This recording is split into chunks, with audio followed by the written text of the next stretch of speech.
Today is May 9. Nagkasakit ako, kagagala. Ubot sipon, kaya medyo ngongo yung boses ko ngayon. Tapos, naggala pa nung May 7 sa Tagaytay. Sobrang init sa Tagaytay. Sobrang init talaga. May 6 nararamdaman ko na to, na para akong sisipunin. Hindi ko naman pinansin kasi akala ko masakit lang yung lalamunan ko. Yun pala, dun na mag-start yung sipon ko sa pagsakit ng lalamunan ko.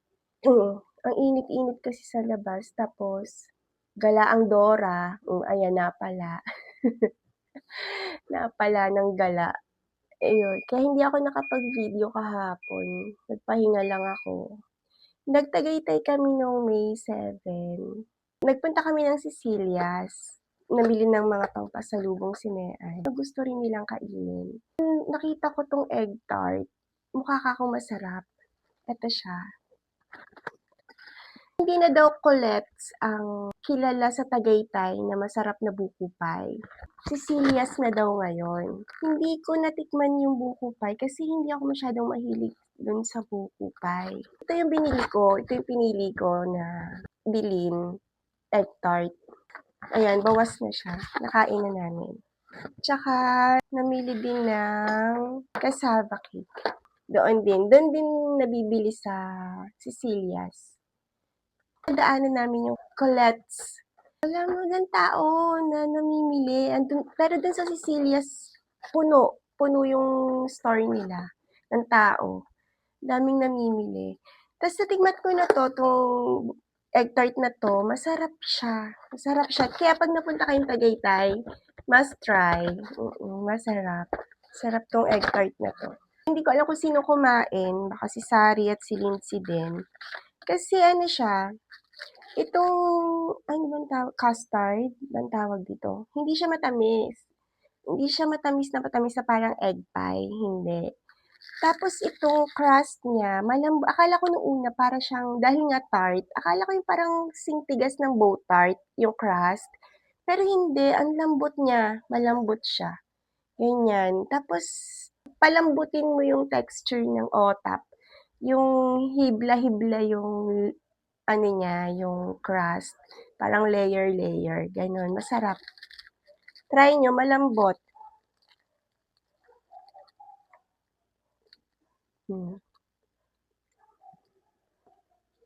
Sarap. Kaya nagustuhan ko to. Kaya pag may pupunta ng Tagaytay, sabihan niyo ako please. Pabili ako ng egg tart. Wala kasi dito sa atin, wala dito sa Bataan. O hindi ko lang alam kung meron pala. Sarap. Feeling ko the best tong egg tart nila doon. Isa sa mga best seller nila. Hindi to matamis. Sakto lang. Tikman naman natin yung cassava cake. Di ko kasi natikman kahapon kasi maghapon lang ako nakahiga. Wala akong gana kumain. Kaya ngayon ko palang titikman tong cassava cake. Naka-tape pa. Mga naka-tape pa, ayaw pakawalan. Ganito itsura niya. Cassava cake. Okay. Nakaseal pa siya ng nakaseal siya ng plastic. Ganda ng packaging nila. Safe na safe. Mahilig ako sa cassava cake. Ayoko ng kamoting kahoy na ilalaga lang. Basta cassava cake ang gusto ko siya. Ang galing ng seal nila niya. Safe na safe yung pagkain. Ako masarap din. Pero parang hindi ito gawa ng Sicilias eh. Jan's cassava cake.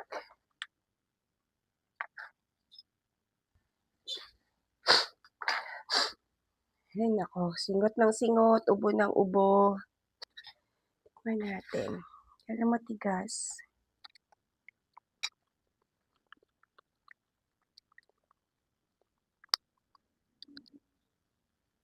Sakto lang. Pero hindi yung ina-expect ko na cassava cake. O dahil malamig, kaya iba yung texture ng cake na yan.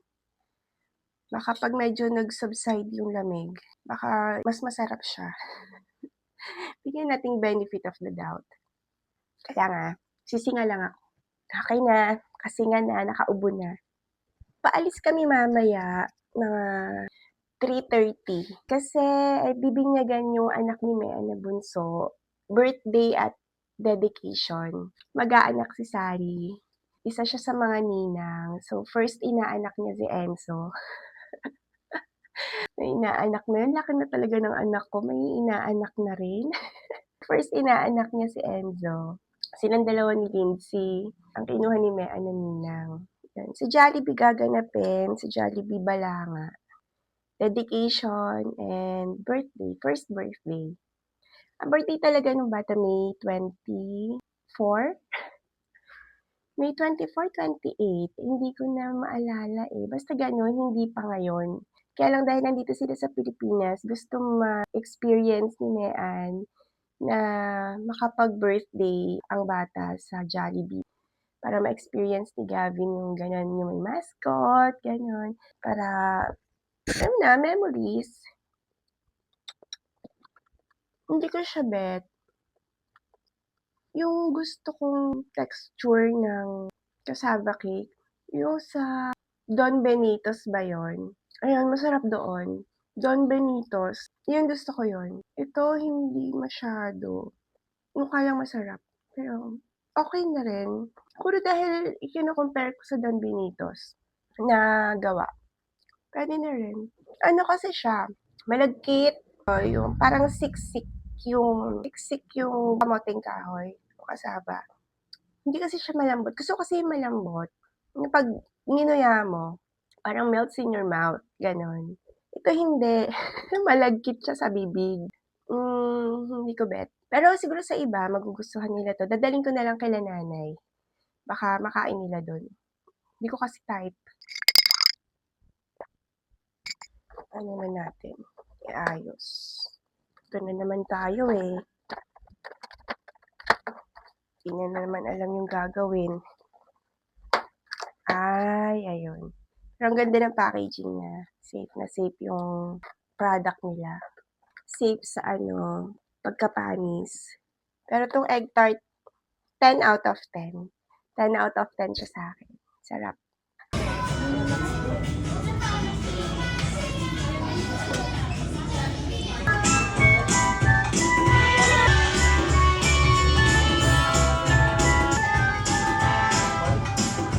Sige, let's pray. Let's commit our time. Even this. Guys!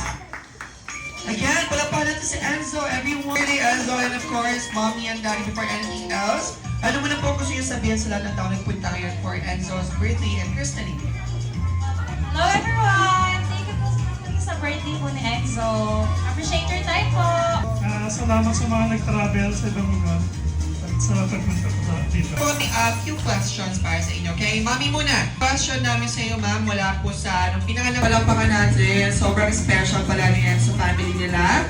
Okay, sir naman po. Okay, Daddy naman, question namin sa iyo, sir.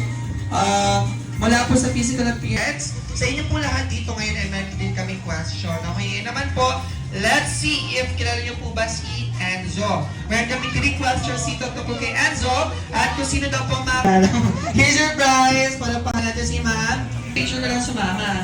Okay? Ayaw talaga ni Kuya. Move backwards. Your papel! Get some paper. Kuha ng paper, tapos Upo! Sabi ni Jollibee, touch your ear. Sabi ni Jollibee, touch your shoulders. Funny, tumalanda. Sabi ni Jollibee. Sabi ni Jollibee, touch someone's nose. Touch someone's nose, baby.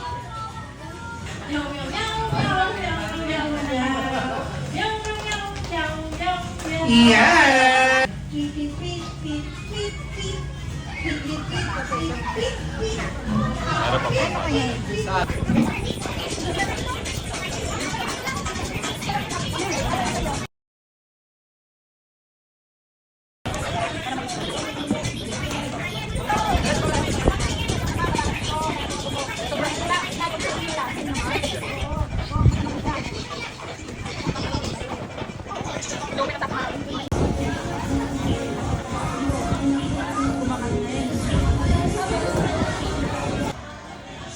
Excuse me po. Ayun. Let's go, Patty. Say hi to everyone. And of course, our best friend, Jollibee! Hello, Jollibee! Again, nahanag kids po muna. Jollibee loves you so much. Ayan, family picture naman po kayo. Kasama si Auntie Yam ng Jollibee. Dapat ka pa ng Auntie Yam? Bye, guys! 3, 2, 1, let's go!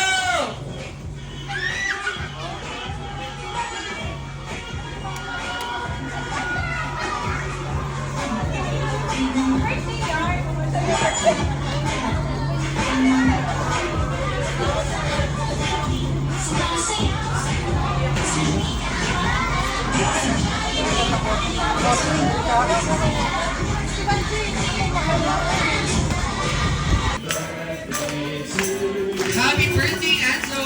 Now everyone, sing it faster and louder!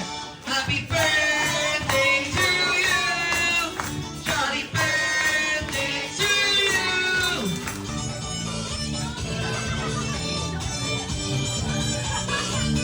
Yes! Happy. Say beat as be. And be strong. Okay, thank you, Kuya.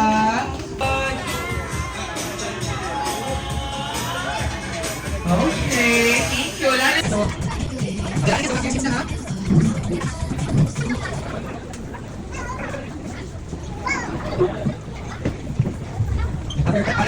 to set apart for the Lord, the purpose of the Lord. Means you just want to commit the life of your child. Dedication means you are acknowledging or accepting your responsibility. Good example spiritually and morally to your children. And help our children grow in faith, love, and obedience to you. May your presence always lead and protect our path. Araw na to, but I hope you will continue to support them in any way and on every capacity that you can. Pinagkakatiwalaan din na kayo na maging pangalawang magulang ni Enzo. Eh, tanong ko naman, nakarapat dapat kayo sa tiwala na yun. Sa inyo, pag naalala niyo yung family o yung bata na to, maybe you can just say a prayer for them. No? And also, pag alam nyo, pwede nyo encourage sila sa mga pagkakataong kailangan nila, saan na kayo palagi. Whether personally, Pangatlo, you will live a life tulad nila worthy of example spiritually and morally. Panginoon, gabayan ko po sana ng bata ko sa paglakad niya, maging masunod ko siya sa mga program. Nalangin po namin Ama sa batang ito na lumaki po siya Panginoon sa inyong gabay at nawa Panginoon na lumaki po siya may sa inyo at puno ng pag-ibig mula sa kanyang pamilya, sa kanyang mga magulang. In training your child according to the Bible and nurturing him in God's ways.